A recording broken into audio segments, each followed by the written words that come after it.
Our next speaker is Ms. Rita Manchanda. She is a research director at the South Asia Forum for Human Rights and is a distinguished researcher, writer, and human rights advocate with a profound expertise in conflict resolution and peace building in South Asia. Thank you very much, and I am very pleased to be here, though the timing and the subject is very unfortunate, because I really appreciate the fact that the Rohingyas for Human Rights have come together and have shown this kind of vibrant agency. I want to begin on a more philosophic note. When I was growing up, I took totally for granted the truism that human rights are inalienable and they are universal. But then I came across the refugees. Without state backing, no one has any right to really enjoy rights. It is in fact the state that enables you to enjoy the rights that are constitutional, that are fundamental, and that we today do then rhetorically take for granted as inalienable and universal and indivisible. But it is to a state and belonging to a state that we can take for granted these rights. And it is the right to have rights, which is in fact what citizenship is all about. And the denial of citizenship, being stateless, being de jure or de facto stateless, means you do not have the right to enjoy any rights. Oh, I'm not going into, and I will leave that to the lawyers to say, well, you have right to liberty, you have right to equality, and so forth. I think what we have heard today brings out the sheer injustice and the cruelty of a situation where you have no rights. The Rohingyas have not had rights since 1982, when they were declared by an executive fiat that they did not have right to citizenship. They have not had rights. And it is, as everyone has pointed out, these have been waves and in fact escalating, reinforcing waves of cruelty and oppression, which we are again seeing. It's in fact back to 2017, and if not, and even worse. But it's this which, in fact, this was being discussed a few months ago in Geneva. This was being discussed in on June 18. The Human Rights Commissioner was discussing the situation in Myanmar. May has been referred to. In May, there had been a huge massacre, and they were talking about that situation in what was happening in the Rakhine state. Many states, because it's an interactive dialogue, many state representatives spoke up, and then the Indian representative spoke up. What did the Indian representative say? The Indian representative didn't sympathize with, in fact, the tragedy that was unfolding before everyone's eye.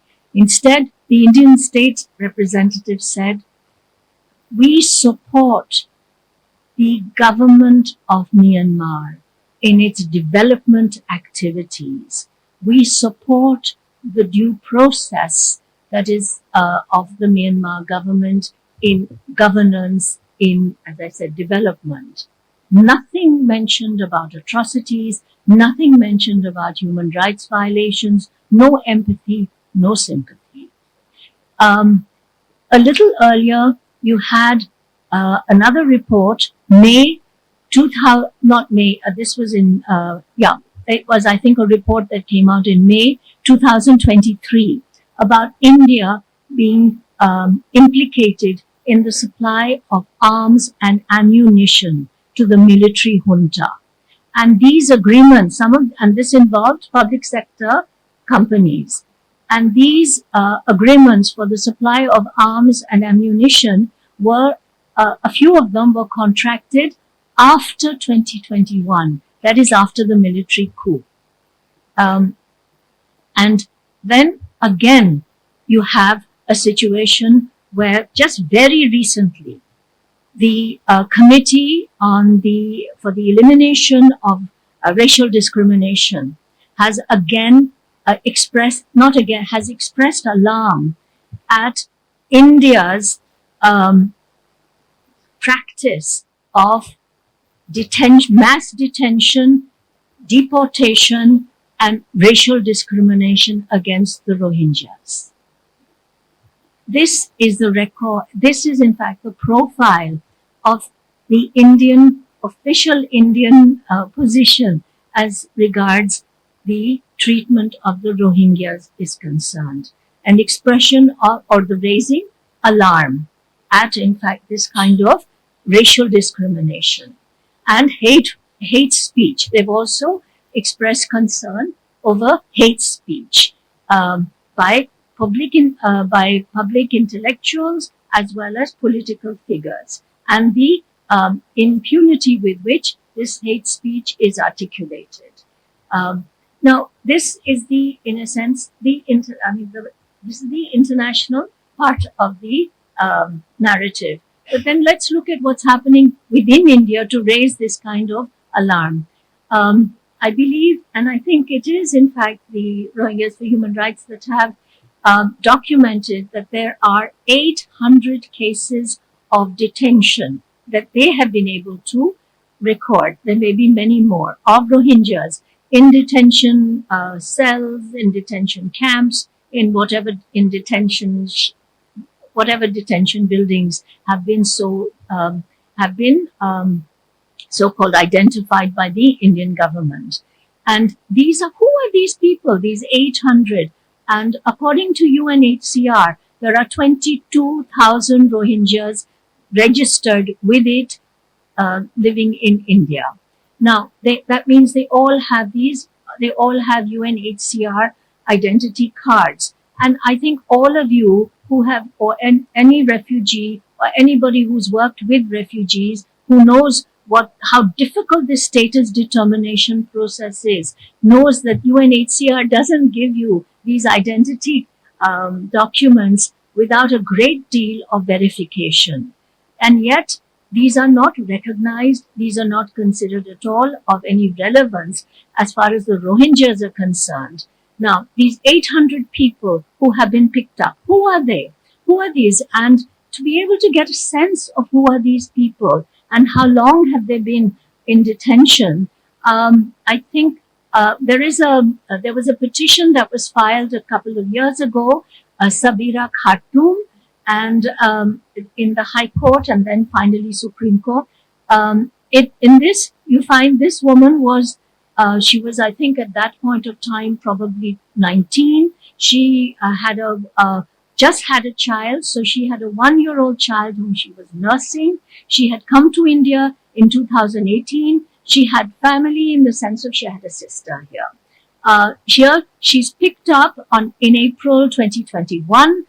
She's asked to come to the metro station for some kind of verification. So here she is, she leaves she's making tea. Because the metro station is quite close to her home, she leaves, in fact, even the pot boiling, her breakfast lying just there, thinking, oh, I'm going for 5 minutes, I'll come back and complete everything. She rushes to the metro station, she's picked up and she's taken. She's not shown any she's not given any notice, there's no legal intervention, nothing at all. She is taken to Seva Sadan, which is the detention center, and there are other Rohingyas and there are Bangladeshi illegal immigrants there, in quotes, and there are, alongside there are actually the Naga Constabulary, which is also housed in this building, but of course they're separated.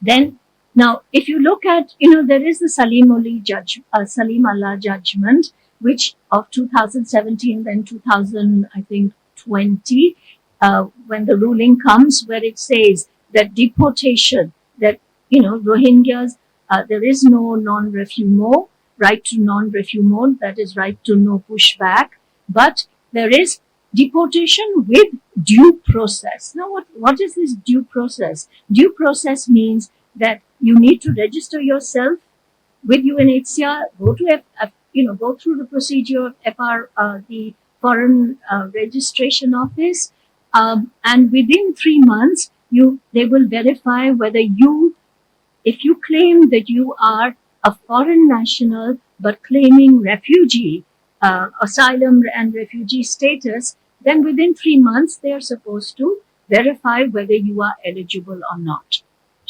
There was no verification done, nothing. It was not that she was found deportable. She was merely a vulnerable Rohingya. She had no money. She had no real family. So they thought, fine, the most vulnerable should be picked up. They pick her up. The verification, which is due process, was only done in 2024 after the intervention of the court. Now, if you look at, in fact, the very unhygienic, very unsanitary conditions of this detention center, most of them, in fact, developed life-threatening ailments. And she did. She developed hepatitis C. But nobody knew what it was because the medical team would just come and give all these placebo tablets and disappear. It was only because of her sister's petition that her medical condition was investigated and finally she was cured. Otherwise, today she would be dead. Just as, in fact, this other girl, 19-year-old Hamida, she was an orphan. She was one of those women who was probably trafficked into India. She had no relatives, so no court case, nobody supervising anything, no medical attention, and she died. Now, these are the pick and choose, these are the due process, these are the people under detention. And I think Colin is here, who is far better informed than me on this. Do we have indefinite detention? Because can these people be sent back? What kind of conditions are they going to be sent back to? 18 people have been sent back since 2017 to today. And where are these people? Have they been able to, in fact, be resettled? Today, if you try and send, and every time India has tried to resend more people back, they have been pushed back because either they've been pushed back because the Myanmar authorities have refused to open the gates, as happened with this 14-year-old girl, or in fact, the authorities diplomatically, it said that these are not our citizens. So indefinite detention, India has signed the Convention for the Reduction of Statelessness. Then we should in fact be assisting them in third country settlement or resolving it in a different way. But we are not doing that. Instead, what are we doing? We're just picking them up and creating more detention cells. And I don't need to emphasize who are these people that we are picking up, we're choosing. And the final thing that I would like to say is, who are these people? Who are the Rohingyas who actually come to India?